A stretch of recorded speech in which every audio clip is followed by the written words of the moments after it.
These are the most disturbing moments in Rick and Morty.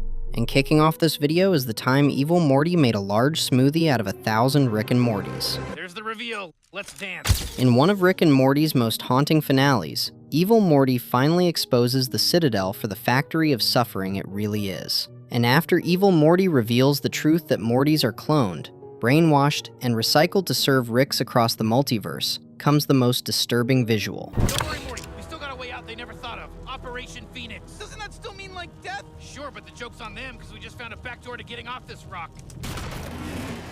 The Operation Phoenix clones are transported to a vat of spinning blades. Ricks and Mortys shredded to pulp, and their remains used to fuel the Citadel's final escape. This isn't just disturbing because of the gore, it's the idea that this happened like it was something normal. And you know what's not normal? The fact that you haven't subscribed to my YouTube channel. If you're enjoying the content so far, please like and subscribe to my YouTube channel. It seems so little, but it helps the channel more than you think. Next is what happens in the ABCs of Beth. You see, Rick and Beth have hashed out their complicated history in many episodes, but the one with Tommy is something else. You can't do it, can you? You can't just fucking apologize. Okay, Beth. I'm sorry. You think you deserve an apology. Rick and Beth enter Fruipyland, a world Rick built when Beth was a child. What starts as a rescue mission for her long-lost friend Tommy turns into one of the show's most disturbing discoveries. You see, Tommy never escaped. Trapped for decades, he survived by mating with Fruipyland creatures and eating their offspring. His half-human, half-cartoonish children now worship him as their god and food source. I would like to have sex with some of you and then eat the babies. I thought you'd like that. I do keep rolling out the hits, don't I? When Tommy refuses to leave, Beth kills him in a frenzy and returns with his severed finger to clone an adult replacement, just to cover up what she did. Yeah, he didn't want to come back, so, he gave me this. He gave you his finger. Well, what happened is... It's okay. It doesn't matter. I still get disturbed in my soul anytime I think of this episode, just like I get disturbed anytime I think of King Jellybean from the Meeseeks episode. Seriously, Rick? You'll let me call the shots? Okay, yeah, fine. But let's make it interesting, Morty. If your adventure sucks and we bail halfway through it, you lose the right to bitch about all future adventures. It all starts with Morty attempting to prove he can lead a wholesome adventure, but it turns into one of the darkest and most violating moments in Rick and Morty. All right, tough guy, but if my adventure's good, I get to be in charge of every third adventure. Every 10th. Deal. So, the two climb a beanstalk to a land of giants, survive a courtroom trial, and end up at a tavern. For once, it feels like Morty might actually lead a wholesome adventure. Inside the tavern, Rick is singing karaoke and gambling. Morty heads to the bathroom, still glowing with the pride of his successful adventure. That's where he meets Jellybean, a smiling, jiggly man shaped like a jelly bean. He's friendly at first, praising Morty for being brave. Then the tone shifts. Yeah. Okay, bye. No, stay. Go with the flow. Stop. You're making me really uncomfortable. Jellybean's hands don't match his words. No! Please! Stop being such a tease, you sweet little... Morty then has no choice but to beat the predator out of Jellybean and escape.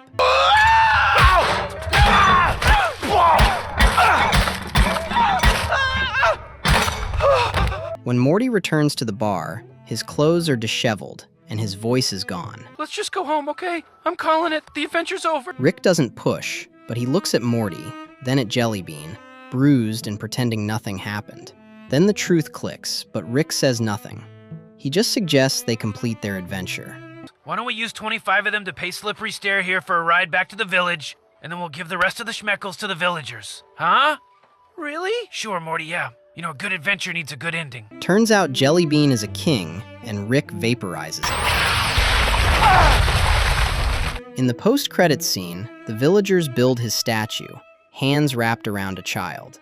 When one villager finds a box of photos proving Jellybean's crimes, his superior orders him to burn them. That's what makes this episode so disturbing.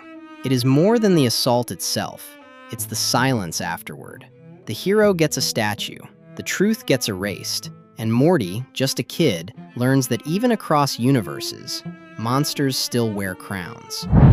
In Mortiplicity, we get to see that Rick has built dozens of decoy families around the world, each programmed to think it's the real Smith family. But when the decoys start building their own decoys, the world turns into a recursive massacre.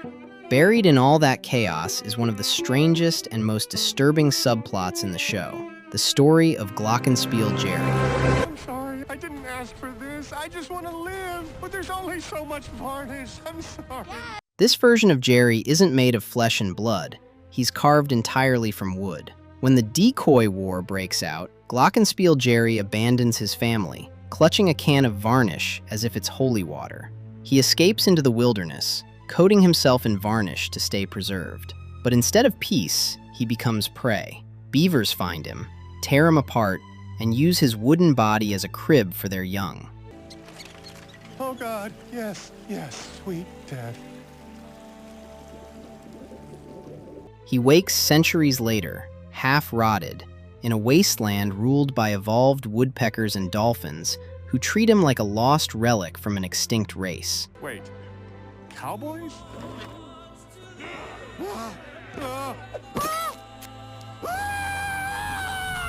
He wakes once more, crucified above a yellow-skinned Jesus in a twisted recreation of the Roman Empire, unable to die, staring into the absurdity of eternal suffering. Oh God, why can't I die? This is the worst thing that's ever happened to anyone! This sequence is horrifying not because of violence alone, but because of what it represents.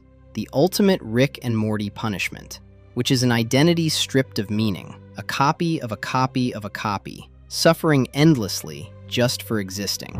Season 4, Episode 1 introduces us to countless alternate counterparts of Rick and Morty. Would you steal a death crystal? I want to die old. Then stop driving. You son of a bitch. Give me the wheel, Morty. God damn it. After Morty accidentally causes Rick's death, Rick gets resurrected in a series of interdimensional bodies that turn out to exist in increasingly regressive worlds. And after a stream of deaths, Rick is revived in an anthropomorphic wasp form. Well, here's how it works with wasps. We eat our prey alive, and when we don't, we lay our eggs in their eyeballs so that our young can feast on their brains when they hatch. When you're born that big an asshole, the least you can do is have a little empathy. His alternate self invites him to dinner, where the Wasp Smiths feast on Mr. Goldenfold whilst sharing a wholesome family conversation.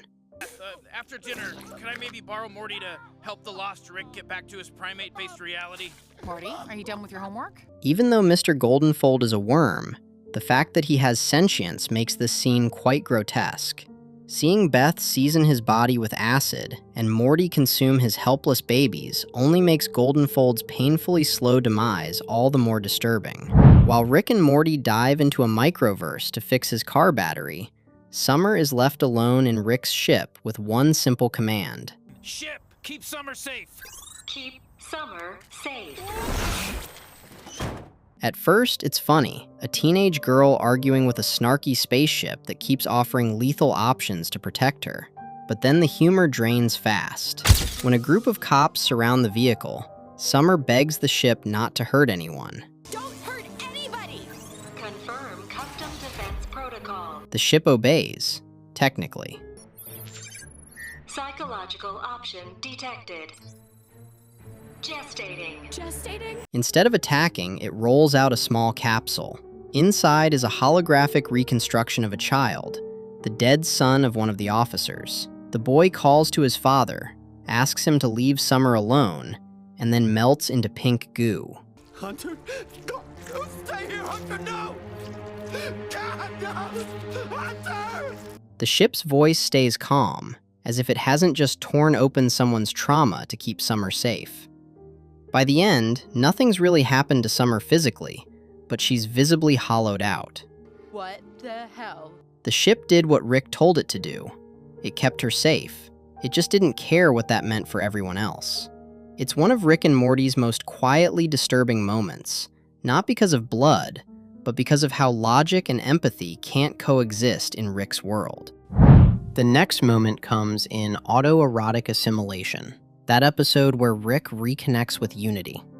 Hello, Rick. Long time no see. Unity? Grandpa? Oh boy, these are my grandkids, Summer and Morty. Summer, Morty, this is, Unity. We sort of used to, date. At first, everything seems fun. They're partying across an entire planet. Then Unity realizes something she can't ignore anymore. Being with Rick is making her become a worse version of herself.